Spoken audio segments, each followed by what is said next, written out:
Part 1, the illusion of company. Let's start by being brutally honest with one another. How many of you have felt alone in a room full of people?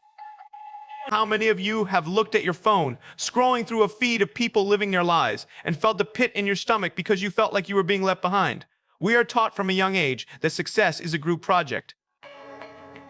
We are taught that we need a partner, a team, a tribe, a support system. And while those things are beautiful, don't get me wrong, connection is vital. We have been lied to about the order of things. We think we need the support before we take the step. We think we need the validation before we make the move. We think we need someone to hold our hand before we face the storm. But if you wait for that, you will wait forever. Because the truth is, the first steps of any great journey are taken in absolute solitude. Do you understand what it truly means to stand alone? It is not about being a hermit. It is not about pushing people away. It is about looking at yourself in the mirror when the chips are down and realizing that the cavalry isn't coming. The rescue team isn't on its way. The phone isn't going to ring with the magic solution. It is to feel like the world is moving forward while you are stuck in the shadows. It is to wonder if anyone sees your struggle, your effort, your pain. It is the 2000 AM feeling where the silence feels heavy and doubt whispers in your ear. No one cares. I want you to sit with that feeling for a moment. Don't run from it. Because when you stop running from the feeling of being alone, you realize something profound. Being alone does not mean you are weak. Being alone does not mean you are lost. Being alone does not mean you are unlovable. Being alone is a classroom. It is a gymnasium for the soul. It is the only place where you can truly strip away the masks you wear for society and ask the fundamental question, who am I when no one is watching? Think about it. When you are surrounded by people, your identity is often a reflection of them. You are a parent, you are a spouse, you are an employee, you are a friend, you play a role, but when you stand alone, you are none of those titles. You are just you. That is terrifying for most people. So they jump into a new relationship immediately after a breakup. They say yes to plans they don't want to attend just to avoid the quiet Saturday night. They stay in jobs they hate because the thought of leaving the familiar faces is too scary. But you are here because you are ready to stop running. I want you to ask yourself, what do I want to do with my life today? Not tomorrow, not next week when you feel more motivated, not next year when the circumstances are perfect. Today, stop looking around, hoping for someone to rescue you. Stop waiting for the right time. The power has never been in the people around you. The power has never been in the lottery ticket of luck. The power has always been inside of you, waiting for you to claim it. There will be times, count on it. This is not pessimism. This is reality when life will knock you down. You will have a day where you lose the job. You will have a day where the relationship ends. You will have a day where your body fails you or your mind betrays you. In those moments, you will look around. You will look for someone to support you. You will look for someone to lift you up. You will look for someone to look you in the eye and say, you can do it. And maybe, if you are lucky, they will be there. But maybe, and this is the lesson, they won't be. These moments are inevitable. The only variable is your response. Here is the truth. In those moments, you must learn to lift yourself. You must become the source of the light you are searching for. Do not seek validation from others. Do not wait for applause to validate your effort. Do not wait for recognition to validate your existence. Learn to be your own source of strength. I want you to say it with me. If you are listening to this in your car, say it out loud. If you are in your room, whisper it. Let the words fill the space. I will not wait for anyone. I will stand. And if I must stand alone, I will do so with pride. Maybe, and this is the hard truth, maybe you will be the only one standing at the end. Maybe the people who promised to stay will leave. Maybe the structures you built will crumble, but there is power in that. There is honor in that. Because when the world has given up on you, when the noise of doubt surrounds you, when fear knocks at your door demanding you stay down, you are the one who keeps moving forward. So I ask you again, can you trust yourself? Can you accept yourself? Can you rise even when no one else believes in you? Say it. I am going to do what I need to do, even when it is hard. I am going to grow. I am going to succeed. Part 2, the alchemy of struggle. Now that we have established that you are willing to stand alone, we have to talk about what happens next, because standing up is the easy part. Staying standing, that is where the war is won. We live in a society that worships speed. We want the six-pack in 2 weeks. We want the $1 million by next Tuesday. We want the overnight success. We want the instant gratification. But nature does not work that way. Growth does not work that way. Understand this. Growth is never instant. Nothing worth achieving comes overnight. Think about the strongest trees. They don't grow in a year. They grow for decades. Their roots digging deep into the earth, anchoring themselves against storms that haven't even arrived yet. The roots are invisible. They are underground. No one sees them. For years, the tree looks small, unimpressive, but underground, the foundation is being built. You are that tree right now. Months, maybe even years will test your patience. They will test your endurance. They will test your commitment to yourself. There will be mornings where you wake up, and the progress is so small, it feels invisible. There will be nights where you look back and feel like you've gone backwards, but giving up is not an option. Being alone does not mean your journey is over. It only means you are beginning the deepest part of the work. I want you to shift your perspective on struggle. Most people see struggle as a sign that they are on the wrong path. They hit a roadblock and they think, this must not be meant for me. What if I told you that struggle is the only path? Every struggle, every moment of pain, every setback is shaping you. These are not punishments. These are your teachers. They are forging a resilience inside you that nothing else can. You cannot learn resilience from a book. You cannot buy confidence in a store. You cannot download discipline from the internet. These things are forged in the fire of adversity. Think about those who have achieved greatness. The inventors, the athletes, the artists, the entrepreneurs, the ones who changed the world. They were once exactly where you are, alone, doubted, afraid, broke, forgotten. But they made a choice. They chose to rise. They chose to embrace the struggle. They looked at their circumstances, no matter how bleak, and they said, this is not my final destination. This is just the raw material I will use to build my masterpiece. Life will always challenge you. People will turn their backs. Circumstances will fail you. Sometimes, even your family and friends, the people you love most, will not understand your journey. They will tell you to be realistic. They will tell you to play it safe. They will mean well, but their words will feel like weights tied to your ankles. And here is the hard truth you must absorb into your bones. Nobody owes you anything. Your life is your responsibility. Your victories are your responsibility. Your growth is your responsibility. No one is coming to save you. But the beautiful flip side of that coin is no one can stop you either. When you stop waiting for people to owe you something, you stop giving them power over you. You stop being a victim of circumstance and become the architect of your fate. So let's get practical. When the struggle comes, and it will, what do? You don't complain. You don't ask, why me? You ask, what is this trying to teach me? You lean into the pain. You stop running from the discomfort. Most people live their entire lives in a comfort zone. They take the job that is easy.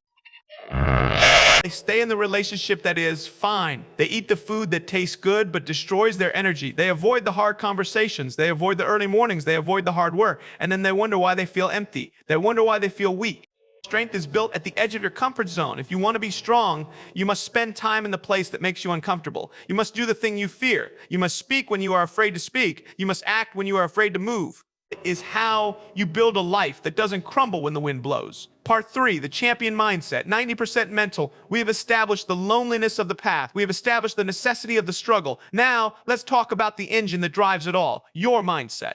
Most people live their lives thinking success is 80% effort and 20% mental. They think, if I just work hard enough, I'll get there. But we see hard workers everywhere who are stuck. We see people who grind 9 to 5 for 40 years and end up with nothing but exhaustion. Why? Because they were working hard in the wrong direction with the wrong mindset. I challenge you to flip that equation. I want you to make it 90% mental, 10% physical. Why? Because your physical effort is limited. Your body gets tired. You only have 24 hours in a day. But your mindset determines how you use those 24 hours. Your mindset determines if you get back up after failure. Your mindset determines if you see an obstacle or an opportunity. A champion is not defined by their talent alone. I don't care how talented you are. There are millions of talented people working at gas stations, living lives of quiet desperation. Talent without mindset is useless. A champion is defined by their willingness to push one step further when everyone else stops. It is the ability to take one more risk when others are paralyzed by fear. It is the discipline to do the work when motivation has abandoned you. Let me give you a rule to live by. When someone asks for 10, a champion gives 11. When someone asks for 1 mile, a champion runs 2. When the world says, good enough, the champion says, no, I can be better. You might be sitting there thinking, I'm not an athlete. I'm not a CEO. I'm just a normal person. This doesn't apply to me. You are wrong. Greatness is not reserved for a select few who are born with a silver spoon or a genetic gift. Greatness is a choice. It is a way of moving through the world. Each of us has a unique talent, a unique gift, a unique path. You might be a parent. Your champion mindset is showing up with patience and love when you have nothing left to give. You might be a student. Your champion mindset is studying when your friends are partying. You might be an artist. Your champion mindset is creating even when you feel like no one is watching. Champions are made from those who refuse to give up, those who refuse to be ordinary, those who refuse to quit. Ask yourself, am I ready to take risks? Am I ready to stand out? Am I ready to do what others will not? Your answer will define your life. Part 4, the architecture of self-reliance. Let's get deeper into the mechanics of this. Standing alone isn't just a feeling, it is a skill. And like any skill, it requires practice. It requires building a structure. Imagine you are building a house. If you build it on a foundation of, I need my friends to like me, or I need my boss to approve of me, you are building on sand. The tide will come in and the house will wash away. If you build it on, I trust myself and I know my worth, you are building on granite. How do you build that foundation? First, you must accept the concept of radical responsibility. You have to stop blaming. I know it feels good to blame. It feels good to say, my parents didn't raise me right. It feels good to say the economy is bad. It feels good to say, my partner held me back. But blaming is a poison. Every time you blame something outside of yourself, you give away your power. You become a leaf blowing in the wind. You must say, I am responsible. Did someone hurt you? Yes, that is real. But you are responsible for healing. Did you have a bad start? Yes, but you are responsible for the finish. Did you fail? Yes, but you are responsible for trying again. When you take full responsibility, you take full power. Second, you must build a relationship with yourself. If you were dating someone, you would spend time with them. You would learn what they like. You would learn what hurts them. You would learn what makes them excited. Most people have never spent an hour alone with themselves without a screen. You need to get to know the person in the mirror. What do you actually want? Not what your parents want, not what Instagram tells you to want. What do you want? What are you afraid of? What are you afraid of? This is the work of solitude. It is in the silence that you hear your own voice. Third, you must develop unshakable discipline. Motivation is a fire that burns hot and fast. It is exciting. You watch a video, you feel pumped, you go to the gym for 3 days, and then it fades. Discipline is the slow burn. Discipline is going to the gym when it's raining, when you're sad, when you're tired, when you don't want to. Discipline is the bridge between goals and accomplishment. You don't need to feel like doing it. You just need to do it. And when you do it alone, when no one is watching, that is when you build integrity. That is when you become someone you can trust. Part 5, the shift from loneliness to solitude. Let's talk about the difference between loneliness and solitude. Loneliness is painful.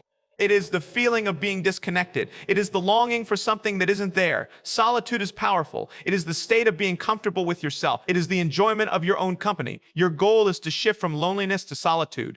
You do this by realizing that you are enough, not when you get the promotion, not when you lose the weight, not when you find the partner. Right now, you are enough. When you truly believe that, you stop needing people to fill a void. You start wanting people to add to a life that is already full. You stop being desperate for connection and you start being intentional about it. You become a magnet. There is something magnetic about a person who is comfortable in their own skin. Someone who doesn't need your approval is usually the person who gets it because they aren't trying too hard. They aren't clinging. They are standing firm. When you can stand alone, you are finally ready to stand with others because you aren't looking to them to complete you. You are looking to them to complement you. Part 6, the daily rituals of a lone warrior. How do you live this out? It's not just philosophy. It has to be practical. You have to have a daily practice because if you don't practice being strong when things are easy, you won't be strong when things are hard. Ritual 1, the morning covenant. Before you look at your phone, before you check the news, before you let the world impose its agenda on you, you need to set your own agenda. Sit up, breathe, look out the window. Ask yourself, what is the one thing I will do today to move my life forward? Do that thing first, before the distractions, before the emails, before the chaos. When you do the hard thing first, you earn the day. Ritual 2, the inner voice. You must become aware of the voice in your head. The critic, the doubter, the one that says, you can't do this. That voice is not you. That voice is fear. You have to learn to talk back to it. When it says, you're going to fail, you say, maybe, but I'm going to try. When it says, no one cares, you say, I care. And that is enough. You are the guardian of your mind. Do not let negativity set up camp there. Ritual 3, the uncomfortable act. Every single day, do something that scares you a little. It doesn't have to be skydiving. It can be making a phone call you've been avoiding. It can be having a difficult conversation. It can be starting the project you're afraid you'll fail at. Comfort is the enemy of growth. If you are comfortable every day, you are shrinking. If you are uncomfortable every day, you are growing. Ritual 4, the evening reckoning. At the end of the day, you need to review. Not to beat yourself up, but to course correct. Did you do what you said you would do? Did you let fear win? Did you stand tall? If you did, acknowledge it. You are building momentum. If you didn't, forgive yourself, but hold yourself accountable to do better tomorrow. This is how you build a life of integrity, one day at a time. Part 7, facing the abyss. I want to go to a dark place with you for a moment because I think it's necessary. There may come a time, and for many of you, this time is now, where you feel like you are in the abyss. You feel like you have hit rock bottom. You have lost the money. You have lost the relationship. You have lost your health. You have lost your reputation, and you are alone. The abyss is the loneliest place on earth. It is the place where hope seems like a cruel joke. It is where the voice of fear screams the loudest. But I need you to understand something about the abyss. Rock bottom is solid ground. It is the foundation you can build on because it cannot get any worse. When you hit rock bottom, you have nothing left to lose. And when you have nothing left to lose, you have everything to gain. In the abyss, you find out who you really are. When you have no props, no crutches, no mask, you find the raw, unpolished version of you. And that version of you is tougher than you think. Some of the greatest stories ever told came from people who sat in the abyss. They sat in bankruptcy. They sat in grief. They sat in failure. And they decided, not today, I am not ending here. They decided to climb. They didn't have a rope. They didn't have a ladder. They didn't have a hand reaching down. They used their fingernails to dig into the dirt and pull themselves up, inch by inch. It is the warrior spirit. It is not about being the strongest. It is about being the most stubborn. It is about refusing to stay down. If you are in the abyss today, I am talking to you directly. Stop waiting for someone to save you. Get up. It's going to hurt. It's going to be slow. It's going to be ugly. But get up. Your story isn't over. Part 8. The long game. As we begin to draw this to a close, I want to talk about the long game. We live in a world of instant results. We swipe right for a date. We click a button for food. We stream a movie instantly. You cannot build a powerful life in an instant. Greatness is a long game. It is a marathon, not a sprint. And in a marathon, it doesn't matter if you start fast. It matters if you finish. There will be seasons of your life where you are planting seeds and you see no fruit. You are watering, you are weeding, you are tending, and the ground looks bare. That is the season of solitude. It is frustrating. It is confusing. It makes you wonder if you are wasting your time, but you are not wasting your time. You are building root systems. When the fruit comes, and it will be abundant because you took the time to build the foundation. Do not despise the days of small beginnings. Do not despise the quiet years where you are working alone in your room, in your garage, in your small office. Those are the years that define your character. Those are the years that make you interesting. Those are the years that forge the strength you will use to carry the weight of success when it arrives. Because here is a secret that no one tells you. Success is heavy. If you haven't built the strength in solitude, success will crush you. But if you have done the work, if you have struggled, if you have stood alone, if you have faced the abyss, then when success comes, you will be ready for it. You will be steady. You will be grounded. You will be humble.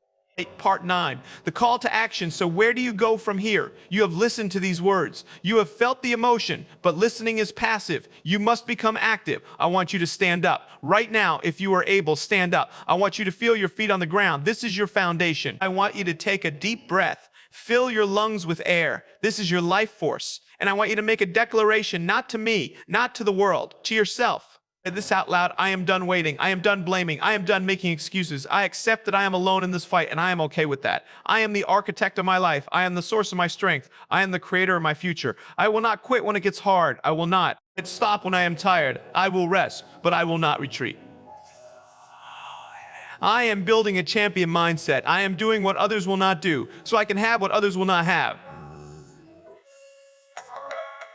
I am strong. I am capable. I am enough. Today I begin. Conclusion, the power of you as you go back into your day. I want you to remember this moment. You came here feeling maybe a little lost, maybe a little tired, maybe a little alone, but you are leaving with something different. You are leaving with a reminder that you have the power within you to overcome anything. The world is loud. It will try to tell you who to be. It will try to pull you into the crowd. It will try to make you conform. But the greatest gift you can give to the world is not a watered-down version of yourself. The greatest gift you can give is the strongest, most authentic, most resilient version of yourself. So stand tall. Stand alone if you must. And know that in that standing, you are not just surviving, you are becoming. The journey is yours. The struggle is yours. The victory is yours. Go